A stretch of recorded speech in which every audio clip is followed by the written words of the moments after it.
وكفى وسلام على عباده الذين اصطفى أما بعد وأعوذ بالله من الشيطان الرجيم بسم الله الرحمن الرحيم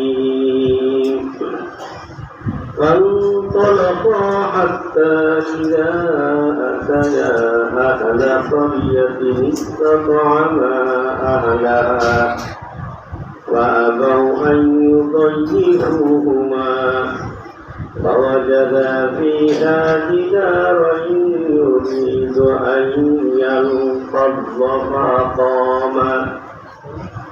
صدق الله العظيم وصدق رسوله النبي الكريم ونحن على ذلك من الشاهدين والشاكرين والحمد لله رب العالمين.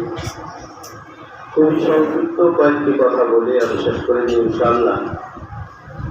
আলহামদুলিল্লাহ, সবচেয়ে বেশি খুশির বিষয় হল জনাব মাওলানা আব্দুল মুত্তালিব সাহেবের হাতে গড়া কারামত আলী ইসলামিয়া মাদ্রাসা আজকের পুরস্কার বিতরণী অনুষ্ঠান সাথে সাথে সমাপনী 25 জন ছাত্রের পাত্রী প্রদান উপলক্ষে আজকের এই আয়োজন, সাথে সাথে এটা ফজিলতের একটা রাত্রি লাইলাতুল বারাতের রাত এবং এই বরকতময় রাত্রিতে বরকতময় একটা অনুষ্ঠানে আপনাকে আমাকে আল্লাহ তাআলা আসার তৌফিক দিলেন। এই জন্য সকলে মহান আল্লাহ রাব্বুল আলামিনের দরবারে শুকরিয়া জ্ঞাপন করি, বলি আলহামদুলিল্লাহ। অত্যন্ত খুশির বিষয় কারামত আলী ইসলামিয়া মাদ্রাসা আমাদের মিরপুর 14 নম্বর জামিউল মাদ্রাসা যেভাবে লেখাপড়ার মানগত সুনাম সুখ্যাতি পরিচিতি আলহামদুলিল্লাহ পুরা বাংলাদেশে ছড়িয়ে ছিটিয়ে আছে। যে কোনো স্থানে গেলে মানুষ এই মাদ্রাসার কথা বললেই ছিল। ঠিক তেমনিভাবে আলহামদুলিল্লাহ কারামত আলী ইসলামিয়া মাদ্রাসাকে মিরপুরের বৃহত্তম মিরপুরে সবাই ছিল। এমনকি বাস্তবতা হইল আমার কাছে অনেক সময় অনেকে পরামর্শ চায় যে ছাত্রকে কোথায় ভর্তি করবে। তখন আমি কিন্তু এই কারামত আলী ইসলামিয়া মাদ্রাসার পরামর্শ দিই, সকলে বলে আলহামদুলিল্লাহ। তা আমাদের একটা সুদৃষ্টি যদি না থাকলো, কারণ পরামর্শ তো আমার, আমি যেখানে ভালো মনে করি সেটাই তো পরামর্শ দিই। তো ভালো মনে না করলে তো দিতাম না। আলহামদুলিল্লাহ এই মাদ্রাসার সুনাম সুখ্যাতি আমাদের কাছে আছে, এমনকি কিতাবখানারও সুখ্যাতি আছে। ভালো আপনারা এই গ্রাম যারা আছে, আমার জানা মতো অত্যন্ত পরিশ্রমী, মেহনতি, আন্তরিকতা, হৃদ্যতা নিয়ে লেখাপড়া করা। আজকাল আসার গ্রামেরও কিছু কাজ গুজারি আমি এখানকার জানি, যেটা সাধারণত অন্যান্য হাসপাতালের মধ্যে আমি দেখি। আল্লাহ তাআলা বোধহয় এর বরকতেই এই মাদ্রাসাকে দিন দিন উন্নতি এবং তারাক্কির দিকে নিতেছেন এবং আশা করি ইনশাআল্লাহ ভবিষ্যতেও নিবেন। সকলে বলে আমিন। আজকের এই হাফিজ সমাপনী 25 জন ছাত্র কম কথা নয়। আমি কয়েকদিন আগে এক মাদ্রাসায় মাত্র 3 জনকে বাদ দিয়েছিলেন, বুঝছেন, মাত্র 3টা ছেলেকে বাদ দিয়েছি। অথবা 5.5 বিঘার উপরে মাদ্রাসা। আর আপনাদের এখানে 1 বিঘা হয় কিনা আল্লাহ জানে ভালো, কিন্তু 25 জন ছাত্রকে বাদ দিতে হবে। সেটা আল্লাহ তাআলার বিশাল এক রহমত এবং নিয়ামত না ভাই। বিশেষ করে আপনার এই মহল্লাতে 25 জন ছাত্র শুরু থেকে শেষ পর্যন্ত হিফজ কোরআন শেষ করে আজকে পাগড়ি হবে। এরা যে কোরআন শরীফ পরে যেখানে রহমত নাজিল হয় কি হয় না ভাই? আপনার আমার বাড়িতে আবেদদেরকে নিয়ে কোরআন খতম করে না কেন? করে বরকতের জন্য। তো সেই হিফজখানা এখানে যে মহল্লাতে হিফজখানা সকাল ভোর 4টায় এরা উঠে যায়, কোরআনে কারীমের তেলাওয়াত করা শুরু করে দেয়। আল্লাহ তাআলার রহমত বরকত এই মহল্লাতে অবশ্যই আসবে ইনশাআল্লাহ। তাহলে এত বিশাল এক রহমতের অধিকারী আপনাদের তো 5 ওয়াক্ত নামাজ পড়েই শুকরিয়া আদায় করার দরকার এই মাদ্রাসার জন্য। যে আল্লাহ তাআলা একটা সুন্দর সুপরিচিত প্রতিষ্ঠিত আল্লাহ একটা মাদ্রাসা আমাদের এই অত্র এলাকায় আল্লাহ দান করছে। সকলে বলে আল্লাহ কবুল করুন, আমিন। তিনি হাফেজুল কোরআন, এরপর যারা হাফেজ হলো তাদের তো বিশাল ফজিলত। মওলানা আব্দুল মুত্তালিব সাহেব একটু আগেই তো আলোচনা করলেন যে এরা পাপীদেরকে সুপারিশ করে জান্নাতে পৌঁছায় দিবে। তাহলে কত বড় নিয়ামত আল্লাহ তাআলা এই হাফেজুল কোরআনকে দান করলেন। তার মা বাবাকে কিয়ামতের ময়দানে নূরের টুপি পরিধান করানো হবে, ঠিক না ভাই? জানেন তো এটা?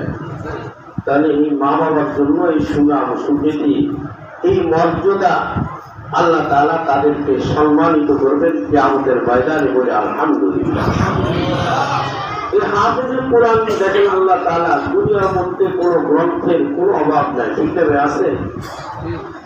আল্লাহ তাআলা এই কোরআনে কারীমকে নাযিল করার পরে আম্বিয়া নবুয়তের দরজা বন্ধ করে দিয়েছেন। কিয়ামত পর্যন্ত আর কোন নবী আসবে না, আসবে ভাই? আল্লাহ তাআলা এই দিন এই কোরআন কিয়ামত পর্যন্ত থাকবে, এটার কোন বিকল্পের কোন রাস্তা নেই যে কোরআন একসঙ্গে ধ্বংস হয়ে যাবে, কোরআন একসঙ্গে পরিবর্তন হয়ে যাবে, কোরআনের তেলাওয়াতকারী থাকবে না, কোরআন মুখস্থকারী থাকবে না। এটা আল্লাহ তাআলা করবেন। যেহেতু নবুয়তের দরজা বন্ধ হয়ে গেছে, এই জন্য কোরআন থাকতে হবে। পৃথিবীর মধ্যে কোরআন যদি পরিবর্তন হয়ে যায়, মানুষ ধর্ম পালন করবে কি করে? এই জন্য আল্লাহ তাআলা এই কোরআনকে যেন কোন ধরনের পরিবর্তন না হয় তার দায়িত্ব আল্লাহ তাআলা নিজ হাতে নিয়ে নিয়েছেন। বলি সুবহানাল্লাহ। ইন্না নাহনু নাযালনা যিকরা ওয়া ইন্না লাহু লাহাফিজুন।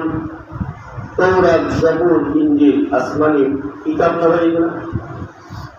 এই আসমানি কিতাব কোনটাই আল্লাহ দায়িত্ব নেন নাই। কোরআনের দায়িত্ব আল্লাহ নিছেন যে আমি নাযিল করলাম, আমি এটাকে রক্ষণাবেক্ষণ করবো, হেফাজত করবো। কে করবে ভাই? আল্লাহ তাআলা। তা আল্লাহ তাআলা কি আইসা মাইকে পড়াই শোনাবে আমাদেরকে? নিশ্চয়ই হাফেজে কোরআন যারা আছে এদের মাধ্যমে আল্লাহ তাআলা এই কোরআনকে দুনিয়ার মধ্যে কিয়ামত পর্যন্ত বহাল রাখবে। এই জন্য এই কোরআনের একটা জের জবর পরিবর্তন করার ক্ষমতা অতীতও ছিল না, বর্তমানেও নাই, ভবিষ্যতেও থাকবে না। থাকবে ভাই? আমি ছোট্ট একটা আয়াতে কারিমা তেলাওয়াত করলাম। فانطلقا حتى إذا أتيا أهل قرية استطعما أهلها فأبوا أن يضيفوهما।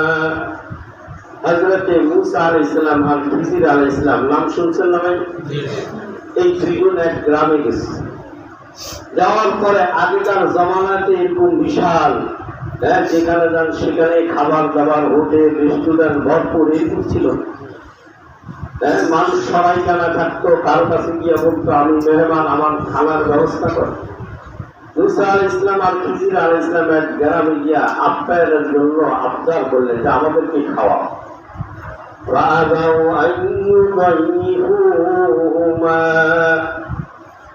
ওনারা যখন এই আবদার করলেন যে আমাদেরকে খানা দেন, তারা দেয়নি।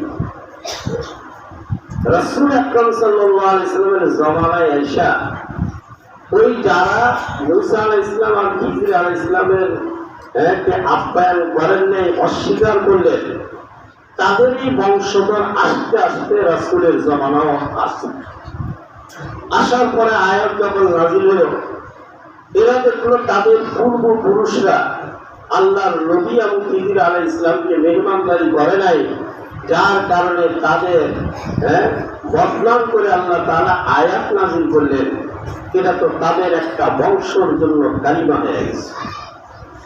এরা রাসূলের দরবারে হাজির হয়ে গেল, ইয়া রাসূলুল্লাহ, আমাদের বাপ-দাদা পূর্বপুরুষদের সম্পর্কে আল্লাহ আয়াত নাযিল করলেন যে তারা মুসা আলাইহিস সালাম এবং খিজির আলাইহিস সালামের মেহমানদারি করে নাই। আমরা আপনার কাছে একটা অনুরোধ, সবিনয় অনুরোধ নিয়ে আসছি, রাসূল বললেন, কি অনুরোধ? ইয়া রাসূলুল্লাহ, কথাটা যদি রাখেন, আপনি যত দারাহিম দিনার, টাকা পয়সা যা চাইবেন তাই আপনাকে দিব, শুধু আপনি আমাদের একটা অনুরোধ রাখবেন। কি অনুরোধ রাখবেন? এই যে আল্লাহ আয়াত নাযিল করলো যে মুসা আলাইহিস সালাম, খিজির আলাইহিস সালাম গ্রামে গেলেন এবং তাদেরকে আপ্যায়নের জন্য যখন অনুরোধ করলেন, তারা প্রত্যাখ্যান করলো, তারা অস্বীকার করলো যে তোমাদের মেহমানদারি করবো না। তো রাসূল বলে, এখন কি হবে? ইয়া রাসূলুল্লাহ, যা আছে তাই থাকবে, শুধু সামান্য একটু পরিবর্তন। কি পরিবর্তন? আবাউ যে শব্দটা আছে, ফা জবর ফা, হামজা জবর আ, ফা আ, বা ওয়াও জবর বাউ, ফা আবাউ, এটা হলো কোরআনের আয়াত। এখন তাদের আপনার হলো ফা আবাউর মধ্যে এসে আপনি সামান্য একটু পরিবর্তন। কি পরিবর্তন? তো ফাও ঠিক থাকবে, ফা জবর ফা, হামজা জবর আ, এটাও ঠিক থাকবে, বা ওয়াও জবর বাউর মধ্যে এসে বাইরে লক্তাটা উপরে নিয়ে যান, ইয়ার সাথে আরেকটা লক্তা লাগাই দেয়, তাহলে কি হয়ে যাবে? তাও হয়ে যাবে, বা আতাও হয়ে যাবে। বা আতাও যদি হয়ে যায়, অর্থ দাঁড়ায় যে মুসা আলাইহিস সালাম আর খিজির আলাইহিস সালাম এই দুইজনের আপ্যায়ন তারা করলো। বুঝাচ্ছে? আগে তো অস্বীকার করলো, আর এখন কি হয়েছে? আপ্যায়ন করলো। তাহলে তাকে সামান্য পরিবর্তন। তারা কারি কারি টাকা রাসূলের খিদমতে হাজির করার জন্য প্রস্তুত হয়ে গেছে। রাসূল বললেন, আল্লাহ তাআলার এই কোরআন কিয়ামত পর্যন্ত একটা জের জবর লক্তা পরিবর্তন করার ক্ষমতা আমি মুহাম্মদের। বলি সুবহানাল্লাহ। তাই এখন কিয়ামত পর্যন্ত কি পরিবর্তন হবে এই কোরআন? নিশ্চিতভাবে হবে না। তো পরিবর্তন যে হবে না কাদের মাধ্যমে? হাফেজে কোরআনের মাধ্যমে। আমার বাস্তব এক ঘটনা, আমি একবার কোরআন শরীফ প্রিন্ট দেওয়ার জন্য মতিঝিলে গেছি। তো তাদের ওখানে একটা কোরআন শরীফ আমাকে দেখেন, হুজুর এটা আমরা প্রিন্ট করছি, দেখেন কেমন হচ্ছে। আমার কাছেও প্রিন্টটা খুব সুন্দর লাগলো, হাফিজি কোরআন। পড়ার পরে এখানে দেখি যে শব্দ এলোমেলো হয়ে গেছে। এটা ইচ্ছাকৃত করেনি, প্রিন্টের কারণে হওয়ার পরেও তো আমি বলছি যে এটা তো ভুল, এটা না হবে না। দেখছেন যে প্রিন্টের ভুল হয়েছে, তারপর আমি সেটা বলছি যে না, এটা তো প্রিন্টের ভুল হয়েছে, দিকে এই কোরআন শরীফ খরিদ করা যাবে না। তাহলে আল্লাহ তাআলা এই হাফেজে কোরআনের মাধ্যমে মূলত এই কোরআন শরীফকে কিয়ামত পর্যন্ত হেফাজত করবে। বলি সুবহানাল্লাহ। এজন্য যারা হাফেজে কোরআনের পিতা মাতা, তাদের জন্য কিন্তু আজকে খুশির বিষয়। এরপর আমার একটা অনুরোধ থাকবে, সবাই দিয়ে সংকট